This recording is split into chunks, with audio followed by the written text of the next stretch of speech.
إلهي لا فلاهي لا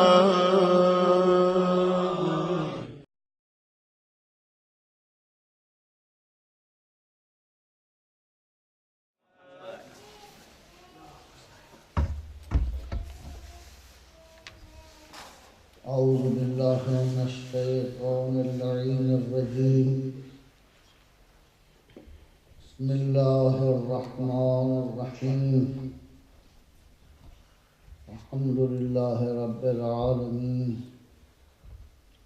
الصلاة والسلام على أشرف الأنبياء وخاتم النبيين وعلى آله الطيبين الطاهرين المعصومين واللعن الدائم على أعدائهم أجمعين من الآن إلى قيام يوم الدين. قال رسول الله صلى الله عليه وآله وسلم إني تارك فيكم الثقلين كتاب الله وعترتي أهل بيتي ما إن تمسكتم بهما لن تزلوا بعدي أبدا لن يفترقا حتى يرد علي الحوض. صلوات محمد اللهم صل على محمد وآل محمد. میں قبل اس کے کہ آج کی مناسبت سے آپ سے گفتگو کروں ایک ضروری مطلب آپ کی خدمت میں عرض کرنا چاہتا ہوں. وہ یہ ہے کہ حقیقت یہ ہے کہ مذہب تشیع پورے مسلمانوں کے درمیان، مسالک کے درمیان ہر لحاظ سے مضبوط ترین، محکم ترین، معتبر ترین مسلک ہے. اس کی وجہ یہ ہے کہ ہم نے اس مذہب کو قرآن و حدیث یا قرآن و سنت سے لیا ہے پہلے مرتبہ میں. یعنی ہمارے ہاں ہماری فقہ کو آپ اٹھا کے دیکھ لیں، اسی طرح اعتقادات کی کتابیں، توحید، عدل، نبوت، امامت، قیامت، یہ جو بنیادی عقیدے ہیں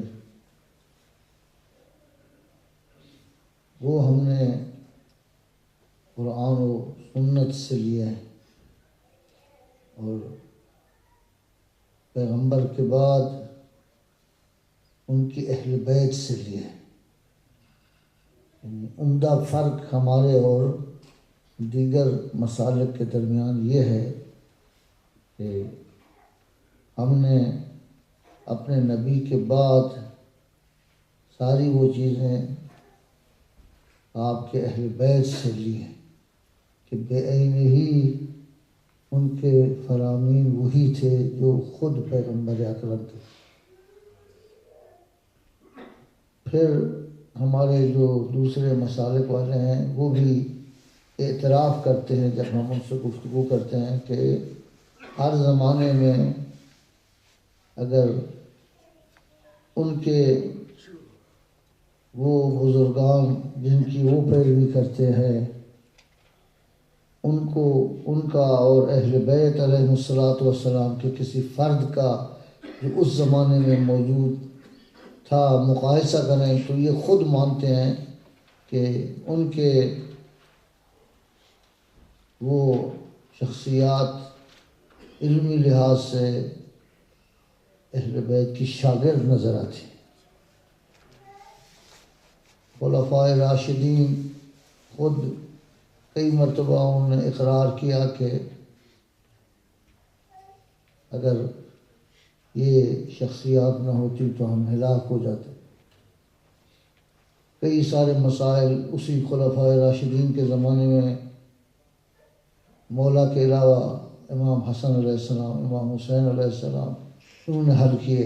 جب خلیفے کے پاس لے جاتے تھے تو وہ مولا کے پاس بھیجتے، مولا جو ہے ان شہزادوں کے پاس بھیجتے۔ تو یہ ایک مسلم چیز ہے کہ اہل بیت کی افضلیت، عالمیت، ان کا علم، ان کی نسبت پیغمبر سے صرف خالی نسبت نہیں ہے، خالی رشتہ داری نہیں ہے، بلکہ ہم جو کہتے ہیں کہ ہم ان کو مانتے ہیں، یعنی ان کا پیغمبر کا علم ان کے پاس ہے۔ اسی طرح جناب مالک، جناب شافعی، جناب ابو حنیفہ اپنے اپنے زمانے میں خود شاگرد تھے امام صادق علیہ السلام۔ یعنی یہ ایک مسلم ہے کہ ہمارا دین اس لحاظ سے مضبوط ہے کہ ہم نے اہل بیت سے لیا ہے۔ اب یہ الگ بات ہے کہ ہمارے لوگوں کے درمیان کچھ ایسی چیزیں بھی آ گئی ہیں کہ جن کو وہ پکڑ لیتے ہیں، کہتے ہیں کہ جی یہ تو نئی چیز شیعوں کے درمیان آ گئی، یہ تو فلاں چیز آ گئی۔ اب اتنی مضبوط ہونے کے باوجود کافر بھی ہمیں کہا جاتا ہے پوری دنیا میں۔ جب کہتے ہیں جی کافر، کسی اور فرقے کو تو کافر نہیں کہتے، جس ہمیں کافر کہتے ہیں۔ کیوں بھائی؟ ہماری کمزوری کہاں ہے؟ آخر ہمیں یہ تو بتایا جائے کہ ہماری کمزوری کہاں ہے، پھر کافر بھی ہم بن جاتے ہیں۔ اب وہ کافر کہنے والے کئی قسم کے لوگ ہیں، کچھ تو معاند ہیں جن کو ابتدا سے ہی اہل بیت سے بھی دشمنی تھی، ہم سے بھی دشمنی ہے۔ اب اس کا علاج تو ہمارے پاس نہیں، خدا ہی ان کی ہدایت کر سکتا ہے۔ ایک ٹولہ وہ ہے۔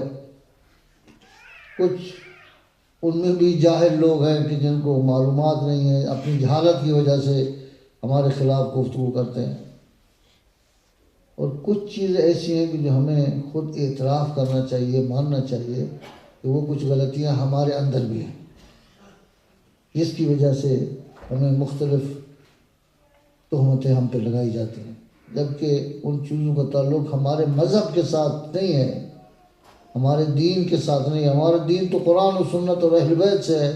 تو کئی ساری ایسی چیزیں ہمارے مذہب میں پھیلا دی جاتی ہیں، وہ ہمارے یہاں بھی جاہل ان پڑھ لوگ موجود ہیں جنہوں نے یہی علماء والا لباس پہنا ہوا ہے، وہ اپنے آپ کو عالم سمجھتے ہیں، وہ بھی لوگوں کے درمیان۔ اب لوگوں میں تو شناخت ہے نہیں، ظاہر ہے کہ عوام الناس جو ہیں وہ یہ سمجھیں کہ کون سا پڑھا لکھا ہے، کون سا نہیں ہے، کس کا علم زیادہ ہے، کس کا علم کم ہے، کس سے ہم نے علم لینا ہے، دین کس سے نہیں لینا۔ تو یہ شناخت بھی ہمارے درمیان کم ہے۔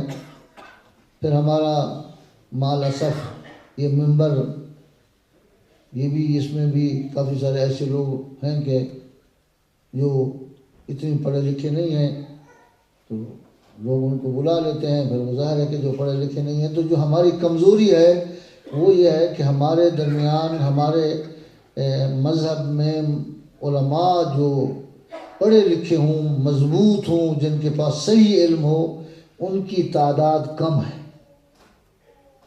یعنی اتنی علماء نہیں ہیں جتنی ہماری آبادی ہے، جتنی ہمارے لوگ ہیں، جتنی ہماری مساجد ہیں، جتنی ہمارے مجالس ہیں، جتنی ہمیں ضرورت ہے، اس سے بہت کم ہیں ہمارے علماء جو صحیح پڑھے لکھے ہیں۔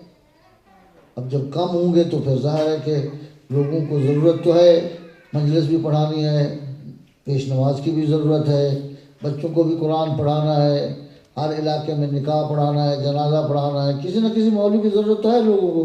تو پھر مجبوری ہے کہ پھر وہ ہر چیز سے استفادہ کر لیتے ہیں۔ لوگ کہتے ہیں چلو یار بڑے مولانا نہیں ملے تو چھوٹے کو بلا لو، وہ چھوٹا نہیں ملتا تو اس سے چھوٹے کو بلا لو، ہمارا کام تو چلتا ہے، 10 دن مجلس سے پڑے گا، چلو ہمارا کام نکل گیا، 10 دن کام نکال۔ لیکن اس کے فوائد بھی ہیں، اس کے نقصانات بھی ہیں۔ جب آپ کسی ایسے آدمی کو بلائیں گے جو مضبوط نہیں ہوگا دین میں، تو وہ باتیں بھی وہی کرے گا کہ جو، تو اس کا نتیجہ یہ نکلتا ہے کہ پھر پوری دنیا میں ہم جو مضبوط ترین مذہب رکھنے والے ہیں، ہمیں کہا جاتا ہے کافر، کہتے ہیں جی شیعہ کافر ہیں۔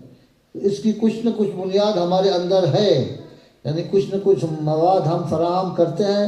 کچھ تو میں نے کہا کہ ویسے اناد کی بنا پر، دشمنی کی بنا پر، وہ تو الگ ہے، کچھ جہالت کی بنا پر، اور کچھ چیزیں ہمارے اندر ہیں ایسی غلط جس کی بنا پر وہ اس کو پکڑ کر پھر جا کے پوری دنیا میں شور مچاتے ہیں. آج ہی مجھے ایک آپ کے مومنین میں کوئی مجھ سے پوچھ رہا تھا، یا کل پوچھ رہا تھا کہ آپ کے ہاں بھی ایک مولانا نئے آئے ہیں تو وہ کہتے ہیں جی وضو کرنا ہو تو ہاتھ کو یوں بھی دھو سکتے ہو، یوں بھی دھو سکتے ہو. اسی آپ کے انگلینڈ میں بھی مثلا مجھے کو بتا رہا تھا، اس کی وہ دکھا رہا تھا. اب ظاہر ہے کہ جب ایسا مولوی ہوگا، جب ایسی باتیں کرے گا تو پھر وہ اعتراض تو آپ پر ہوگا، پھر آپ کے مذہب پر تو ہوگا، پھر آپ کے علماء کچھ کہتے ہیں، یہ مولوی کچھ کہتا ہے، پھر لوگ بیچارے جو ہے تقسیم ہو جائیں گے. پھر کوئی وضو اس طرح کر لے گا، کوئی اس طرح کر لے گا، کوئی یہ کر لے گا، تو پھر وہ ساری خرابی آئے گی. اس کی وجہ کیا ہے؟ وہی جہالت ہے. ظاہر ہے کہ معلوم ہے کہ وہ مولانا اتنے پڑھے لکھے نہیں ہیں، اگر پڑھے لکھے ہوتے تو یقیناً ایسی باتیں نہ کرتے. اسی طرح ہمارے پاکستان میں، انڈیا میں، پوری دنیا میں اس وقت موجود ہیں لوگ کہ جو اب ہمارے وہاں پاکستان میں شہادت ثالثہ کا چکر ہے. تشہد میں کہتے ہیں کہ جی شہادت ثالثہ پڑھنی ہے، کہ اگر نہیں پڑھیں گے تو وہ تو کہتے ہیں جی اس نے نہیں پڑھا وہ حرام زادہ ہے. اس حد تک بھی چلے جاتے ہیں. تو لوگ یہ کہتے ہیں کہ بھی یہ تو آپ نے 10 سال سے شروع کیا ہے، تو اس سے پہلے تیرے دادا تیرا باپ پڑھتا تھا، پھر وہ حرام زادہ تھا، پھر اس سے پہلے تیرے وہ پڑھتے تھے، پھر پوری نسلوں کو بڑھاؤ، پہلے حرام زادہ پھر تم ادھر.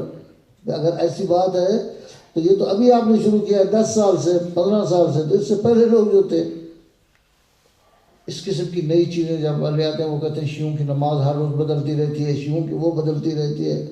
اب ظاہر ہے کہ یہ جو چیزیں آتی ہیں ممبر پہ بولی جاتی ہیں، کچھ عوام میں چلی جاتی ہیں، پھر کچھ اس کو عوام مان لیتے ہیں، کچھ یہ کر لیتے ہیں، ایسے جھگڑے ہوتے ہیں. تو اس کا سارا نتیجہ یہ نکلتا ہے کہ یہ جی کافر ہیں، جی یہ شیعہ یوں ہیں، جی یہ شیعہ فلان ہیں. یہ حالانکہ ہم مضبوط ترین مذہب و مسلک ہے. صرف کمی یہ ہے کہ ہمارے پاس صحیح علماء کی کمی ہے. جب تک ہمارے پاس صحیح علماء نہیں ہوں گے تو اس صورت ہے پھر یہی ہوگی. پھر وہ جو چھوٹے علماء ہیں ان کا قصور بھی نہیں ہے، جتنی اس نے پڑھا ہے اس نے وہی بتا رہا ہے. کچھ نے یہ دیکھا ہے کہ ایسی باتیں بتائیں گے تو کچھ لوگ ان کے ساتھ مل جائیں گے. اب آپ کو پتہ ہے یہاں اس دنیا میں اگر کوئی خدائی کا بھی دعویٰ کر لیتے ہیں تو کچھ لوگ ان کے ساتھ بھی ہو جاتے ہیں، کہتے ہیں چلو یار شد دیکھیں گے کیا کہتا ہے. تو کہنے کا مقصد یہ ہے کہ ہمیں دیکھنا ہے، ہمیں غور و فکر کرنا ہے. یہ ذمہ داری جہاں ہماری ہے، یعنی علماء کی ہے، مولوی صاحبان کی ہے کہ اس کی روک تھام کریں. ہمارے ہاں ماشاءاللہ الحمدللہ اس وقت مرجعیت اعلیٰ موجود ہے، مجتہدین کرام موجود ہیں، بڑی بڑی شخصیات موجود ہیں. ہمارے مسالک کے دوسرے جو حضرات ہیں ان کے مفتی بنتے ہیں 2-3 سال کے اندر. ہمارا مرجع جو 50 سال علم حاصل کرنے کے بعد مرجع تقلید بنتا ہے. یہ مرجعیت ہماری جو ہے وہ نمائندے ہیں اہل بیت کے، امام زمانہ کی نمائندگیت، وہ نمائندگی ایسے نہیں ملی ہے. وہ ظاہر ہے کہ ان کا علم ہے، انہوں نے علم حاصل کیا ہے، تقویٰ ہے، پرہیزگاری ہے. علم ہے تو تب وہ نمائندے بنے ہیں. تو وہ شخصیات ہمارے پاس موجود ہیں. اب ان کو بھی ہم کئی سارے ایسے لوگ ہیں کہتے ہیں تقلید کی ضرورت ہی نہیں ہے، تقلید کیوں کریں جی. اب وہ اس لیے کہ جب تقلید نہیں کریں گے تو وہی جہالت رہے گی. جب جہالت رہے گی تو وہی غلط باتیں لوگوں کو آپ بتائیں گے. رضا دیکھنا یہ ہے کہ ہماری ذمہ داری کیا ہے، آپ لوگوں کو کیا کرنا ہے اور ہمیں کیا کرنا ہے. صلوات پڑھیں بلند آواز سے.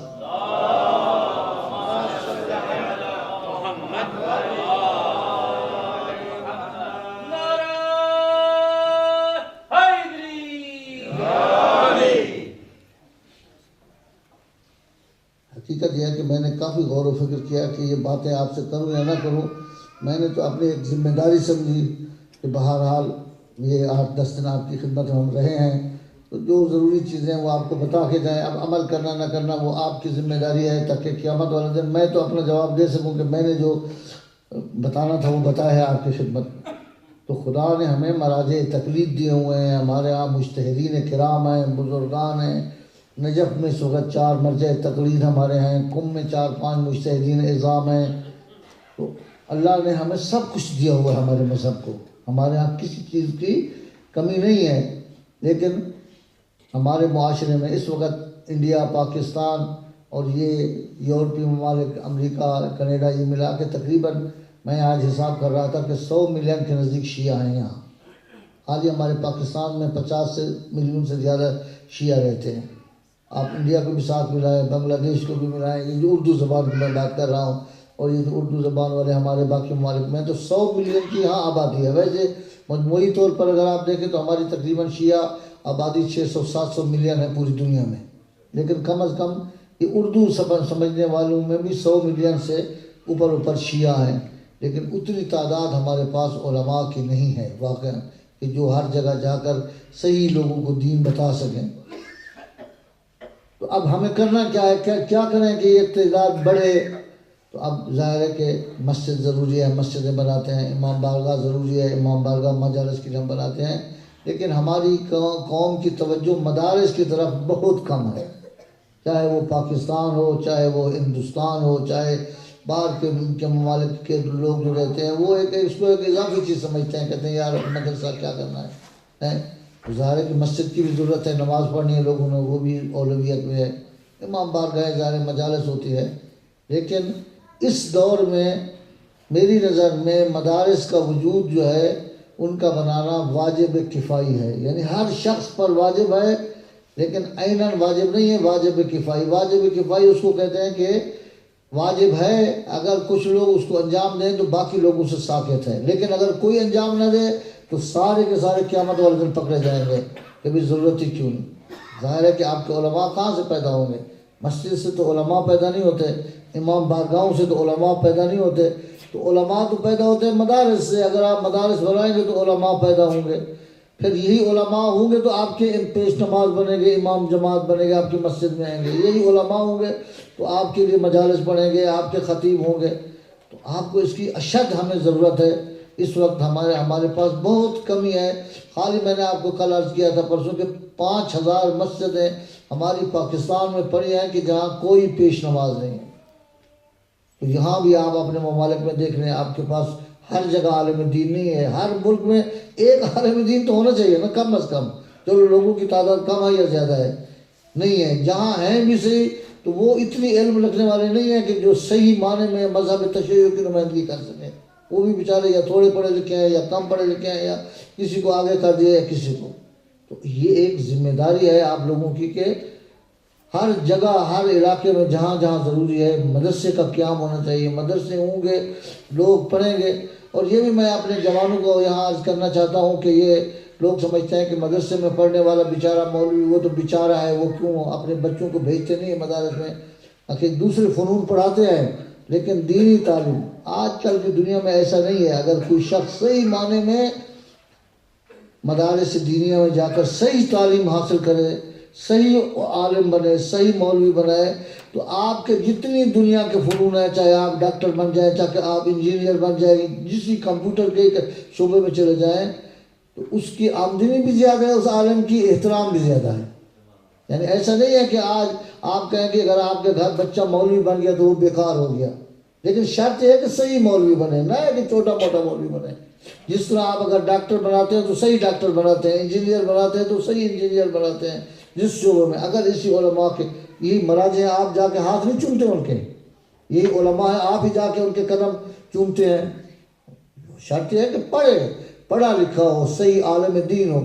تو اگر آپ کے علاقے میں ایک عالم دین بن جائے آپ کے بچوں میں سے، تو اس کو یقیناً باقی شعبوں سے آمدن بھی زیادہ ہے، احترام بھی زیادہ ہے. اور پھر یہ علم دین جو ہے یہ افضل العلوم ہے، علوم میں سب سے بہتر، کیونکہ یہ قرب الہی کا باعث ہے.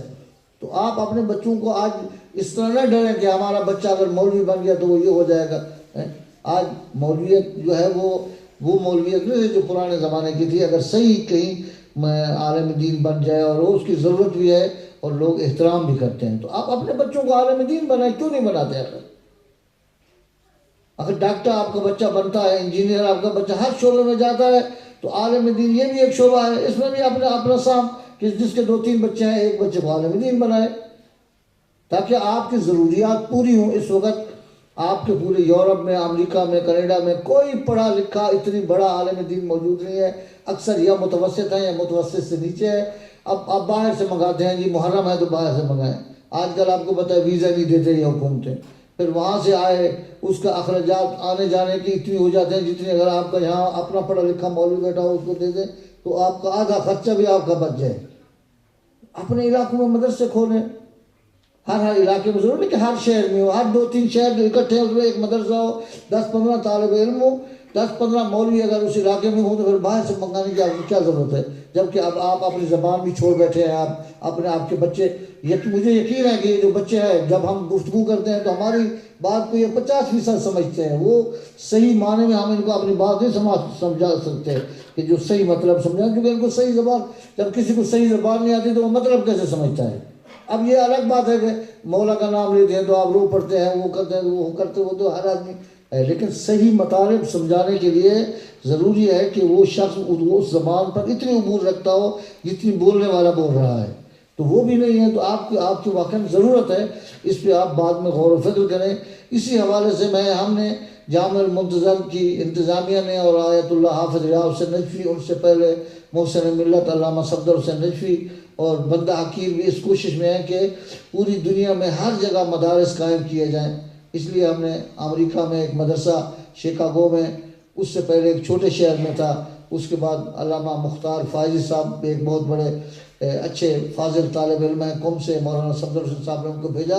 اب انہوں نے شیکاگو میں خود ایک زمین خرید کر کے، بہت بڑی زمین جس پر $7 ملین سے مدرسہ بنایا ہے، دینی مدرسہ، خود انہوں نے، یہ پیسے ہم نے نہیں دیا ان کو، پہلے ہم نے ان کو بھیجا تھا، ہم نے بنا کے دیا تھا مولانا، اب انہوں نے وہاں خود ماشاءاللہ بڑے فعال عالم دین سے مدرسہ بنایا ہے بہت بڑا۔ اسی طرح آپ کسی مانچسٹر میں آپ جا کے دیکھیں، مولانا مرحوم صفدر حسین نجفی صاحب نے شیخ صاحبان کے توسط سے ایک مدرسہ خریدا، پھر اس کو بیچا، ایک بڑی زمین خریدی ہے جس میں ابھی ایک مسجد ہال بن چکا ہے، کچھ کمرے بن چکے ہیں، باقی بھی بن رہے ہیں، تو ہماری کوشش ہے کہ وہاں بھی ایک مدرسہ کی جس میں اس علاقے کے بچے جو ہیں وہ دینی تعلیم، 10 بچے بھی پڑھیں تو 10 مولوی تو اس علاقے کو مل جاتے ہیں نا، 10 مولوی آپ کے پاس موجود ہیں جو باہر سے بلانے کی آپ کو ضرورت نہیں ہے۔ اسی طرح تازہ ہم نے قم میں ہمارا مدرسہ ہے، اسی طرح ابھی 6 مہینے پہلے کوپن ہیگن میں ہم نے ایک مدرسہ خریدا ہے۔ یورپ میں، پورے یورپ میں 22-23 ممالک میں کوئی مدرسہ نہیں ہے، اور 22-23 ممالک میں کل 12-13 مولوی رہتے ہیں، 12-13 میں سے بھی 7-8 ایسے ہیں کہ جو مزدوری کرنے گئے ہیں، مولویت کا کام کرتے ہیں، یعنی کل 3-4 مولوی ہیں پورے 22 ممالک میں یورپ کے۔ تو ہم نے دیکھا کہ بہتر یہ ہے کہ یہاں ایک مدرسہ بنایا جائے، اس مدرسے میں یورپ کے بچے آئیں، پڑھیں، اور وہ وہیں جا کر پھر تبلیغ کریں، بجائے اس کے کہ آپ باہر کے ملکوں کے آئیں۔ تو وہ ہم نے 1 ملین یورو کی وہ جگہ خریدی ہے، کوئی 1800 گز جگہ ہے، تو اس کی عمارت تو ظاہر ہے کہ مدرسے کے لیے نہیں بنی تھی، 200 یورو 2 لاکھ یورو اس پر خرچ کیا ہے، ابھی بھی اس کے 3.5 لاکھ یورو ہم نے دینے ہیں اس کے، کہ جو جس سے ہم نے خریدی ہے اس کا قرضہ ہے، لیکن بہرحال یہ پیسے لوگوں نے دیے ہیں، تو انشاءاللہ وہ بھی 3.5 لاکھ یورو بھی انشاءاللہ کہیں نہ کہیں سے آ جائے گا، وہ بھی ہو جائے گا۔ تو آپ اپنے بچے فعلاً یہاں سے کم از کم 3-4 بچے وہاں بھیجیں، کوپن ہیگن میں بھیجیں، وہاں پڑھ کے آئیں، پھر آپ کے ضروریات پوری ہوں انشاءاللہ۔ میں نے محمد سے کہا ہے کہ خدا نے ہمیں توفیق دی تو آپ کے علاقے میں بھی ہمارے ذہن میں آئے کہ ایک مدرسہ دینی قائم کریں، انشاءاللہ ان مدرسوں کے وہ قرضے اتار کے فارغ ہو کر کریں گے۔ تو بہرحال میں یہ عرض کرنا چاہتا ہوں کہ اس کی طرف آپ توجہ دیں، مدارس دینیہ کی طرف توجہ دیں، ہر 2-4 شہر ملا کے ایک مدرسہ قائم کریں جس میں کم از کم 10-15 طالب علم ہوں، کل کو پھر 10-15 مولوی اس علاقے کے آپ کو مفت کے مل جائیں گے، وہ اپنے مولوی ہوں گے، ان کے گھر اپنے ہوں گے، اپنی علاقہ ہوگا، اپنی زبان ہوگی، صحیح دین آپ کے بچوں کو پڑھائیں گے۔ لیکن شرط یہ ہے کہ اب ظاہر کہ یہ مدرسے سے مفت میں تو بنتے نہیں ہیں، اس میں خرچہ کرنے کی ضرورت ہے۔ اس وقت ہم خود جامع المنظر کی عمارت کو بنا رہے ہیں، وہ بہت بڑا پروجیکٹ ہے جس پر تقریباً $1.5-2 ملین کا خرچہ ہے، لیکن پاکستان میں الحمدللہ میں آپ کو یہ خوشخبری دوں کہ ہم پاکستان میں، ہماری شیعہ قوم جو ہے وہ اتنی دیتی ہے کہ ہمیں ضرورت نہیں ہے کہ ہم پاکستان کے باہر سے جا کے پیسے لے آئیں۔ ابھی ہم نے مدرسہ شروع ہی کیا تھا تو 2-3 آدمی آ گئے، کسی نے کہا جی یہ سامان ہم دیتے ہیں، کسی نے کہا جی یہ ہم دیتے ہیں، یعنی ہمارے ذہن میں بھی نہیں تھا۔ ایک خاتون آئی، اس نے کہا جی میں نے 2 سال پہلے سنا تھا جامع المنظر بننا ہے، تو اس کا کام یہ سکول اس نے کھولے ہوئے ہیں، تو جتنی مٹیریل اس کا ہے وہ سارا کا سارا میرے ذمہ، یعنی تقریباً $5-6 لاکھ کہ تقریباً سامان ایک عورت آئی، وہ بھی ہم نہیں جانتے تھے. تو پاکستان میں الحمدللہ ایسے لوگ موجود ہیں کہ کام شروع کرو. البتہ ہاں وہ ہر آدمی کو نہیں دیتے ان کو ہے کہ جن پر ان کو اعتماد ہو. ایسا نہیں ہے کہ وہ ہر آدمی کو. کچھ لوگ ممکن ہے آپ کے پاس مولوی آئے کہ جی ہم بنا رہے نہیں ہیں، تو شاید اس کی وجہ یہ ہے کہ اس مولوی پر ان کو اعتماد نہ ہو. لیکن الحمدللہ ہمارے پاکستان میں اتنی لوگ ہیں. لیکن اب یورپ کے لیے تو ہم پاکستان سے پیسے لا کے لگائیں، یہ تو ٹھیک نہیں ہے نا کہ یورپ میں اگر مدرسہ خریدیں وہ بھی پیسے پاکستان، جبکہ ہم نے کوپن ہیگن کے لیے اس میں بھی 3 لاکھ یورو پاکستان سے لائے ہیں. ہم یہاں کے لوگ جو ہے وہ دے، اب بھی 3.5 لاکھ یورو اس کا قرضہ ہے جو ہم نے ابھی دینا ہے. اسی طرح نجف اشرف میں ہم مدرسہ بنا رہے ہیں جس کی 2 چھتیں ہم ڈال چکے ہیں، $6 لاکھ اس میں خرچ کر چکے ہیں. اتنی اور خرچ ہونا ہے. اب ظاہر ہے کہ وہ بھی پاکستان کے اندر تو نہیں ہے، باہر ہے. اس میں سب لوگوں کا حق بنتا ہے کہ وہ اس میں شریک ہوں. تو آپ لوگوں سے خواہش یہ ہے کہ آپ غور و فکر کریں. یہ 2 پروجیکٹ جو ہمارے ہیں، ایک کوپن ہیگن میں اور ایک نجف اشرف میں، اپنا خمس ہمارے پاس تمام مجتہدین کے اجازے ہیں. آیت اللہ سیستانی کا بھی اجازہ ہے، باقی مراجع کے بھی اجازے موجود ہیں، سب کچھ ہے. تو آپ کوشش کریں کہ کم از کم جو آپ کے علاقے میں ہے، یورپ میں ہے، اور جو اور ہم بنانا چاہتے ہیں، تو ظاہر ہے کہ آپ لوگ مدد کریں گے تو یہ بنیں گے، اگر نہیں کریں گے تو یہ نہیں بنیں گے. تو یہاں ہمارے نمائندے، میں خود تو کل تک یہاں ہوں، پرسوں چلا جاؤں گا. آیت اللہ شہرستانی نے دعوت کی ہے، وہاں ان کی خدمت میں جانا ہے. لیکن یہ ہمارے محمد صاحب جو آپ کے صدر ہیں، یہ ہمارے نمائندے ہیں. بہرحال ان مدارس کے لیے، مخصوصاً نجف کے لیے اور کوپن ہیگن کے لیے، پاکستان کے لیے ہمیں کسی چیز کی ضرورت نہیں ہے. اور باقی خود بھی آپ یہ اپنے ذہن میں رکھیں کہ ہر علاقے میں مدرسہ ہونا چاہیے، اور آپ لوگوں کی ہمت سے ہوگا. اور اگر آپ ایسا کریں گے تو انشاءاللہ مذہب تشیع جو مضبوط مذہب ہے، پھر کسی کو جرأت نہیں ہوگی کہ وہ کہے جی آپ کافر ہیں، وہ کہے جی آپ ضعیف ہیں، آپ فلاں چیز کو نہیں مانتے. اگر ہمارے علماء مضبوط ہوں گے، ہمارے مدارس مضبوط ہوں گے، ہماری تعلیم صحیح ہوگی، تو پھر ہمیں کوئی طاقت بھی، اب بھی ان کے کہنے سے کوئی فرق نہیں پڑتا. ظاہر ہے کہ کوئی کہے گا تو وہ ہمارے پاس ادلہ موجود ہے. لیکن بہرحال ہماری طرف سے بھی صحیح انتظام ہونا چاہیے. صلوات پڑھیں کہ محمد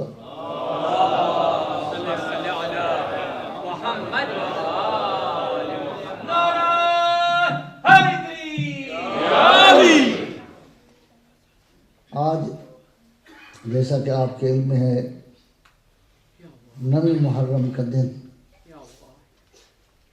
امام جعفر صادق فرماتے ہیں تاسوعا یوم حوصر فیہ الحسین علیہ السلام.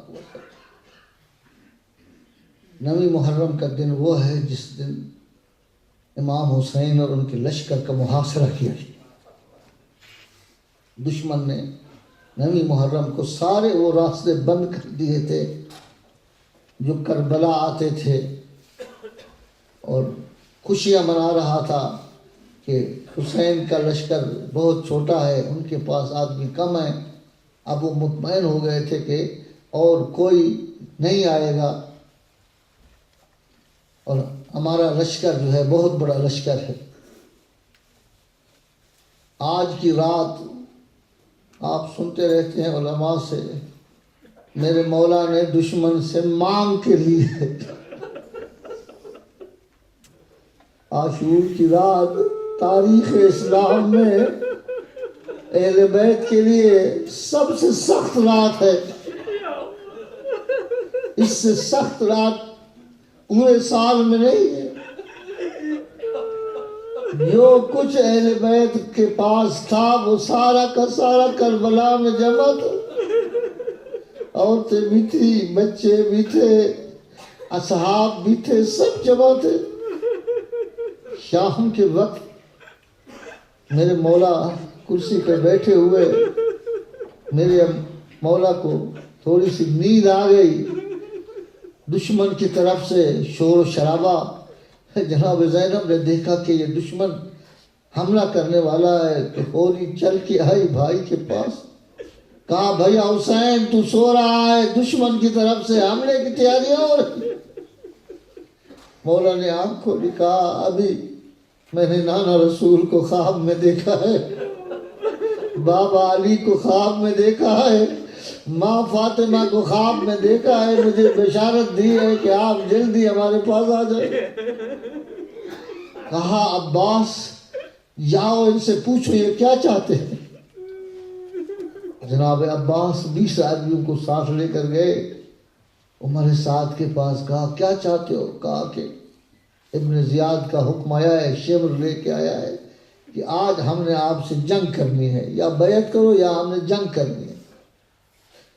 جناب عباس فرماتے ہیں کہ ابھی ٹھہر جاؤ، میں اپنے آقا اور مولا کے پاس جاتا ہوں، جو کچھ میرے مولا کہیں گے میں آپ کو بتاتا ہوں.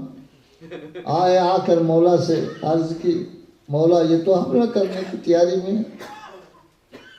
فرمایا عباس ان سے جا کے کہہ دو آج کی رات حسین کو مہلت دے دو، اس لیے کہ ہم خدا کی عبادت کرنا چاہتے ہیں. آج کی رات ہم خدا کی عبادت کرنا چاہتے ہیں، ہم استغفار کرنا چاہتے ہیں.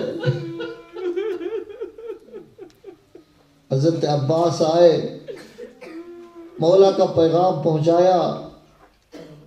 شمر کہتا ہے کہ نہیں، ابن زیاد کا حکم ہے کہ لشکر میں شور و شرابہ مچا کے نواز رسول ایک رات مانگ رہا ہے، ایک رات کی مہلت بھی تم نہیں دے سکتے. تو عمر ابن سعد مجبور ہوا، رات کی مہلت حسین کو ملی. اس رات میں جو واقعات ہوئے ان واقعات میں سے ایک واقعہ یہ ہے کہ شمر عبید اللہ سے حضرت عباس اور ان کے بھائیوں کے لیے امان نامہ لے کر آیا تھا. کہا کہ ام البنین سے ہماری رشتہ داری ہے. تو جب امان نامہ شمر لے کے آئے نا، دروازے پر آ کر آواز دی کہ مجھے عباس سے ملنا ہے.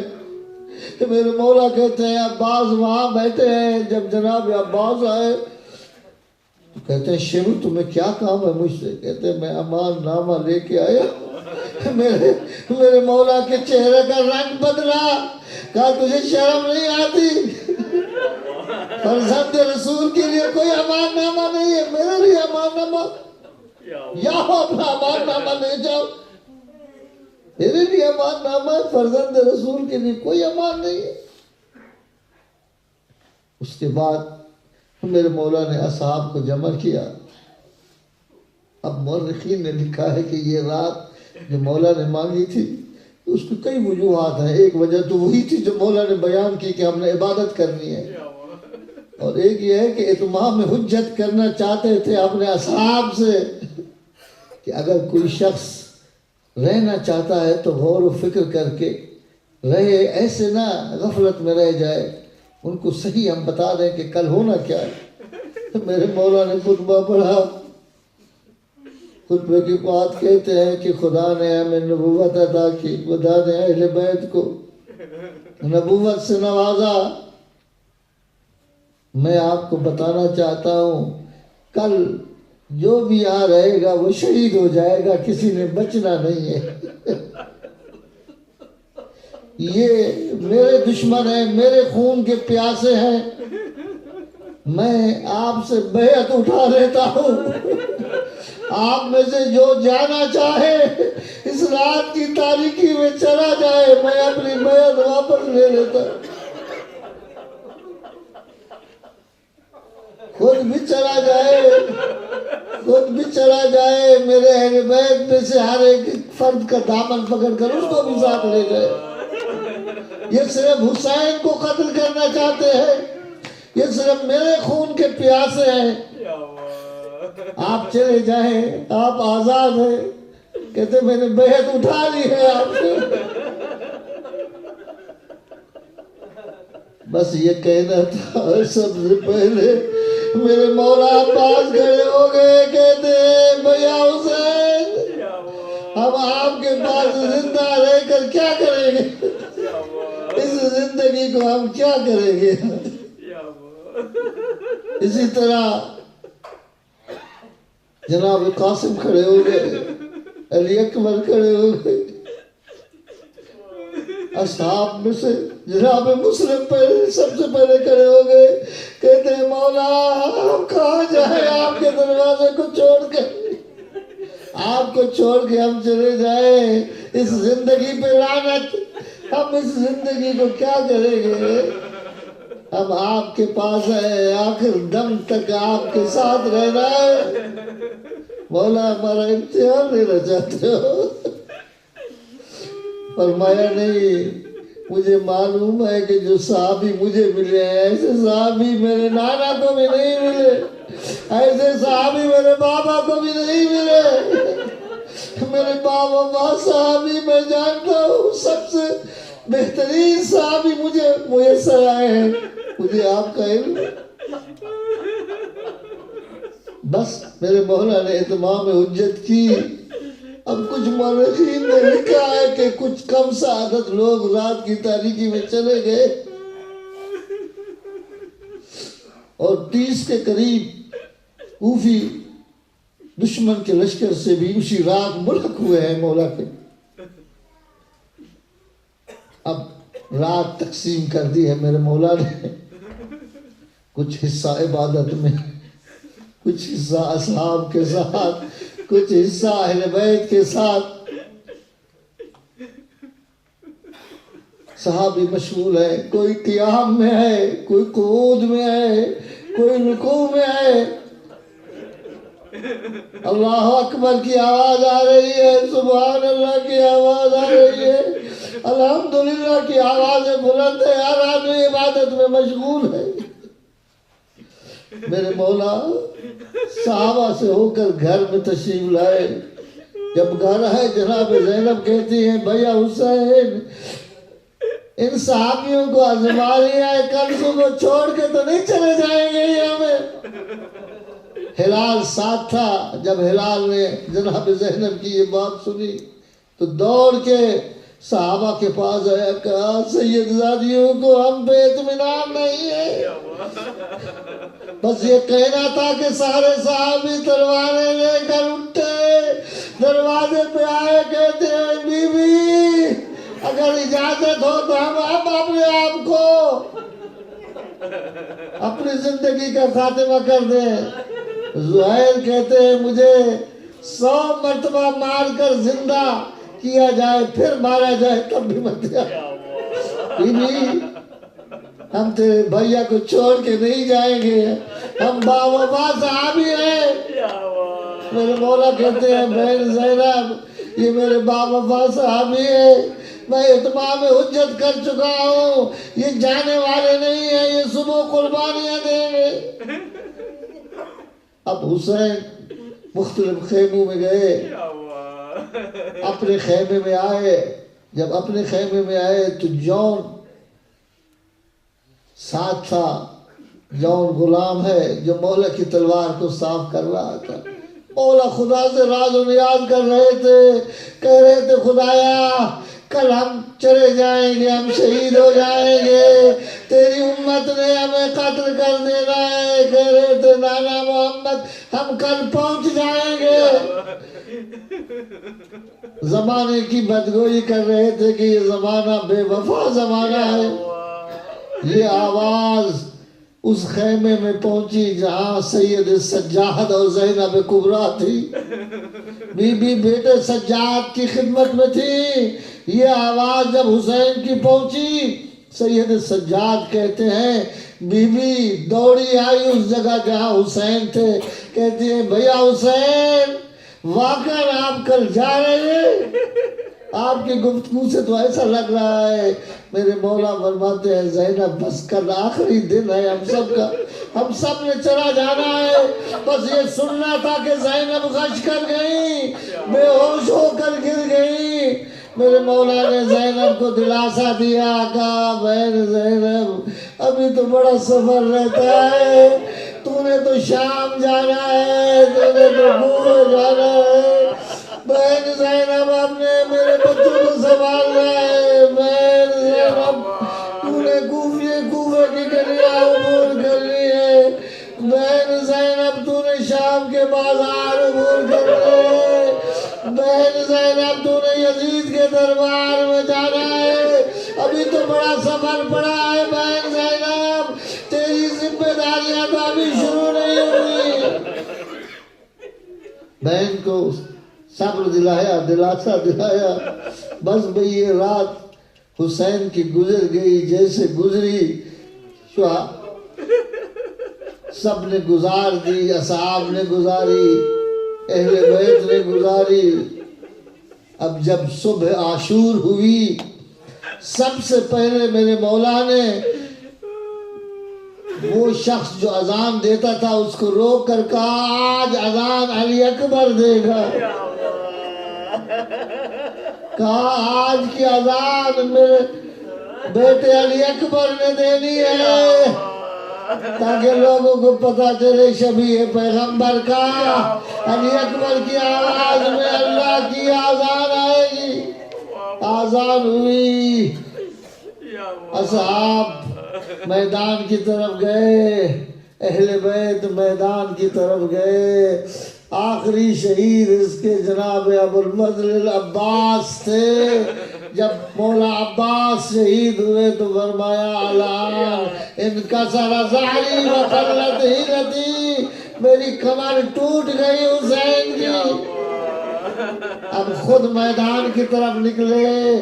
اب مردوں میں کوئی مرد باقی نہ رہا کہ جو میدان کی طرف جائے. ابا عبداللہ خود آئے میدان میں, آواز دی حل من ناصر ینصرنا حل من مغیث یغیثنا.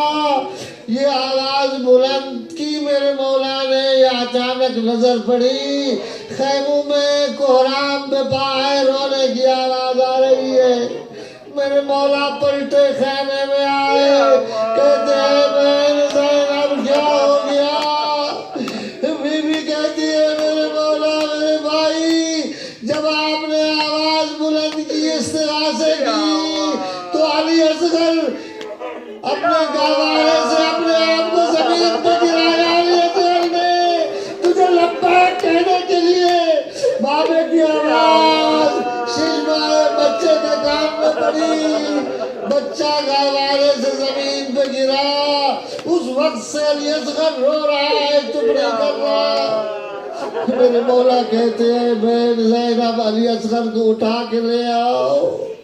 کہتے ہیں کسی کے پاس آنے کے لیے تیار نہیں ہے. علی اصغر حسین خود بڑھے آئے اس مقام پر جہاں علی اصغر موجود تھے.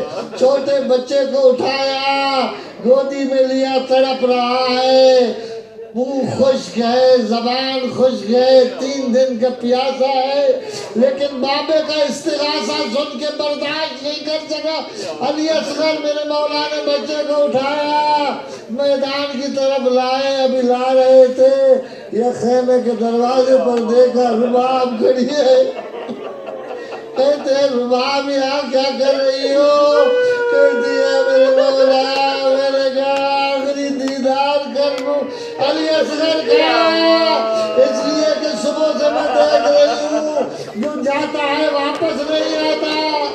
میرے مولا کہتے ہیں جو اور گئے وہ جنگ کرنے گئے تھے. علی اصغر تو ششما ہے, جنگ نہیں کر سکتا. علی اصغر واپس ضرور آئے گا. علی اصغر کو لے کر گئے, کہا قوم ایوہ القوم یہ چھوٹا سا بچہ ہے, اما ترونہو یتلذّا, کیا دیکھ نہیں رہے پیاس سے تڑپ رہا ہے علی اصغر. بس یہ کہنا تھا کہ لشکر میں شور مچ گیا. دیکھا چشمہ بچہ, کہا ہمارے ساتھ تھوڑا سا پانی دے دو علی اصغر کو. آخر 6 مہینے بچے سے تو دشمنیاں نہیں ہوتی. میرے مولا کہتے ہیں اگر قصور ہے تو میرا ہے آپ کی نظر میں. علی اصغر کا تو کوئی قصور نہیں ہے, تو یہ تو ششمہ بچہ ہے. بس یہ کہنا تھا. لشکر میں شور مچا. عمر سعد نے دیکھا ممکن ہے کہ یہ لشکر بپھر جائے اور عمر سعد کی بات نہ مانے. اچانک حکم دیا حرملہ تو کہاں ہے, آؤ اقطاع کر حمل حسین, حسین کا جواب دو. کہتے حرملہ آیا. حرملہ نے کوشش کی تیر چلانے کی, جو ہی تیر رکھتا ہے کمان میں گر جاتا ہے. پھر تیر رکھا گر گیا. عمر سعد کہتے ہیں حرملہ تجھے کیا ہو گیا ہے. کہتا ہے عمر سعد میں تیر رکھتا ہوں, ایک خاتون پردے والی سامنے آ جاتی ہے اور کہتی ہے حرملہ میرے چھپائے بچے کو نہ مارنا, میرے دودھ پینے والے بچے کو نوازنا، بس بھی ہر ملا کا تیر چلا، ہر ملا کا تیر کا ششمہ بچہ کا، علی اصغر کے گلے پہ تیر لگا، ایک کان سے دوسرے کان میرا لوگوں، علی اصغر کا خون میرے مولا کے ہاتھوں پہ آیا، میرے مولا نے خون ہاتھوں میں اٹھا کر آسمان کی طرف پھینکا، علی اصغر کو اٹھایا، خیمے میں آئے، کہتے ہیں رباح کو بلاؤ، علی اصغر واپس آ گیا ہے، رباح کی نظر پڑی، زینب کی نظر پڑی، دیکھا علی اصغر شہید ہو گیا۔